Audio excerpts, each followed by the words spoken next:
There is no better way to start my morning than eating overnight oats packed with protein, healthy fats and fiber, especially when it tastes like eating dessert for breakfast. So today I decided to make 5 different styles to enjoy in the morning. First up, I start with 50 grams of quick oats. The reason I use these instead of steel cut is that the overall product becomes creamier and less chewy, and I like that, but you can try both and see which texture you prefer. The second ingredient is 15 grams or half a scoop of Casein vanilla protein powder. There are 2 main kinds of protein powder made from dairy, whey and Casein. I personally use a brand called PBN because it tastes good and has 24 grams of protein per 120 calorie scoop. If you only have whey protein, it will work as well, but let me show you the main difference. Here I have both protein powders. In the right bowl, 30 grams of Casein, and on the left is 30 grams of whey. Now I will add 100 grams of water to the bowl with whey and start stirring. As you can see, no matter how long I keep stirring, it remains rather liquid and doesn't become thick or sticky. That's because whey has not the best water retention properties. Now look what happens if I mix water to the bowl of Casein. As I keep stirring, it becomes thicker and thicker and turns into a paste that can be almost used as a spread.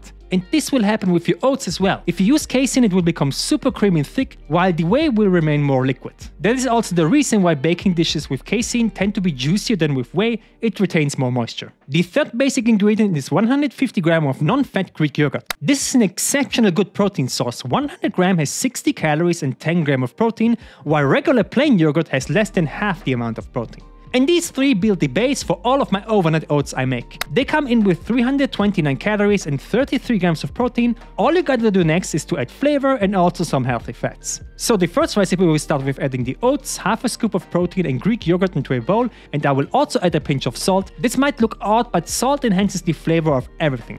Then I will take an avocado. Try to find a ripe one that is soft when pressing it with your fingers. It will be much easier to incorporate into your oatmeal. I will slice this now and only use 1/2 that weighs around 80 grams. Avocado has a lot of fat, and even though it has a lot of omega-3, it's still very high in calories, so be mindful when adding this to your meals. Next is 10 grams or 2 teaspoons of unsweetened cocoa powder, and to counteract the bitterness, I will also add a sweetener. I will use 10 grams of honey. I don't mind adding 30 extra calories, but if you don't want the sugar, you can also add 0-calorie maple syrup or a sweetener like stevia. Last thing is 100 grams of water. I use this instead of milk because I have already protein powder in it, which is basically milk, but you can also add almond milk. So now we'll mix this, and it's easier to start mixing with a fork, especially if the avocado is not super ripe. Just press it down until it turns to mush. About 13 seconds later, I will close the lid of my bowl, and this now gets refrigerated overnight. Don't forget to add a lid, you will regret it otherwise if you have something like fish in your fridge, trust me. This recipe comes in with 527 calories, 57 grams of carbs, 17 grams of fat and 37 grams of protein, and it is super rich tasting oatmeal that will keep you satiated for hours.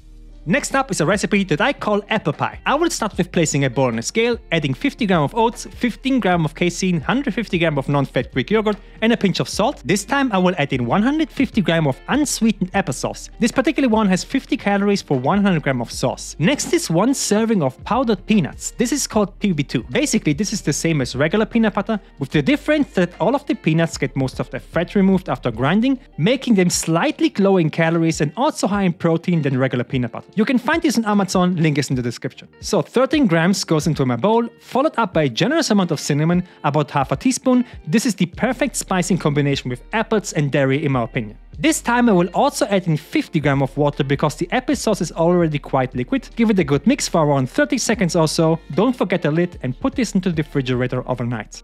This recipe comes in with 436 calories, 53 grams of carbs, 6 grams of fat and 39 grams of protein. Hey, I want to talk about something that's very important to me and the sponsor of today's video, BetterHelp. If you think you might be feeling depressed, stressed, anxious or overwhelmed, BetterHelp is here to help you. I personally studied information technology for 4 years straight on the weekends while having a full-time job, and that was very stressful. And I wish I would have known about BetterHelp back then. BetterHelp offers licensed therapists who are trained to help and listen to you, and you don't even have to go to an office. You can talk to a therapist in a private online environment wherever you are and whenever it's the most convenient for you. BetterHelp has over 20,000 therapists with a broad range of expertise that gives you access to help that may not be available in the area where you live. You just fill out a questionnaire to help assess your specific needs, and then you get matched with a therapist in under 48 hours. Then you schedule a secure phone and/or video session, plus you can exchange unlimited messages, and everything you share is completely confidential. Join the 3 3 million plus people who have taken charge for their mental health with an experienced BetterHelp therapist. Get 10% off your first month at betterhelp.com/Felu, link is in the description. The next recipe is called Pina Colada and it's my refreshing summer oatmeal. I will start again by adding into a bowl 50 g of oats, 15 g of vanilla casein, 150 g of yogurt and a pinch of salt. A Pina Colada starts with coconut, so this is exactly what I will add in as well. 15 g or 1 tablespoon grated coconuts. This will add a nice touch of sweetness and also a little bit of crunch. You guessed probably the next ingredient, and it's 100 g of pineapple that I will roughly chop into small pieces, specifically canned pineapple. Yes, canned pineapple has added sugar, but it's not that much. It only has 20 calories more than fresh pineapple. If you use the fresh one, your oatmeal will turn bitter and sour overnight, and this doesn't happen with canned pineapple. However, if you still want to use the fresh fruit, add it in the morning right before you eat your oats. I will also add in again 10 g of honey because I personally like it sweet, but you can skip this if the pineapple is already sweet enough. 100 g of water goes in as well. And if you now think, hey, why not add lemon? That would be a great idea in a pina colada, right? Well, wrong. Your oatmeal will turn completely sour. I tried it and it's horrible, so please don't do it. So I will mix this for around 30 seconds or so until it turns into a nice creamy consistency. Beautiful.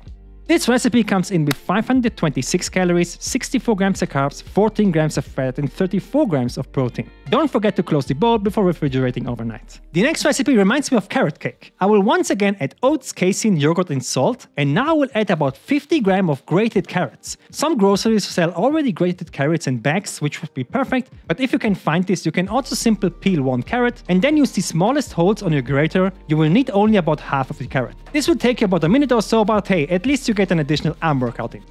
Add this into the bowl and now we'll add in 10 grams of chia seeds. Chia seeds is one of the cheapest healthy fat sources that you can find. The price of this bag with 300 grams of seeds was about €2 or about $2, which is a lot cheaper than something like walnuts. And it also makes oatmeal a lot creamier, which in my opinion is always a good thing.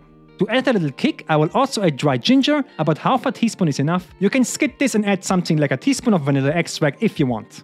100 grams of water goes in as well, and then it's time to mix. I like this flavor profile a lot. However, this is not as sweet as the other oats, so if you want it sweeter, you can add 10 grams of honey. This recipe comes in with 415 calories, 45 grams of carbs, 8 grams of fat and 35 grams of protein. The last recipe is probably the sweetest one and more a healthy dessert. This time I will only add 30 grams of oats instead of 50, because what I will add next is a banana. A ripe one would be perfect as it's sweeter. I will break it up into small pieces, add it into the bowl, and now I will take a fork and smash it until it turns to mush. The rough texture of the oats will help smashing this, so that's why I already added it in the start. After this turned into mush consistency, I will add casein, yogurt and salt. The fat source of this will be 15 grams of walnuts that I will break up with my hands and add it in. Walnuts is something that goes into a lot of banana bread, so why not add it into oatmeal as well? I will also add in a teaspoon of 5 grams of vanilla extract and 50 grams of water. More is not needed because of the banana. Mix this again for 30 seconds until smooth and creamy. This tastes like literal banana pudding. It's actually crazy delicious. The macros are 475 calories, 57 grams of carbs, 12 grams of fat and 34 grams of protein. Have fun trying these recipes. I'm loving them right now.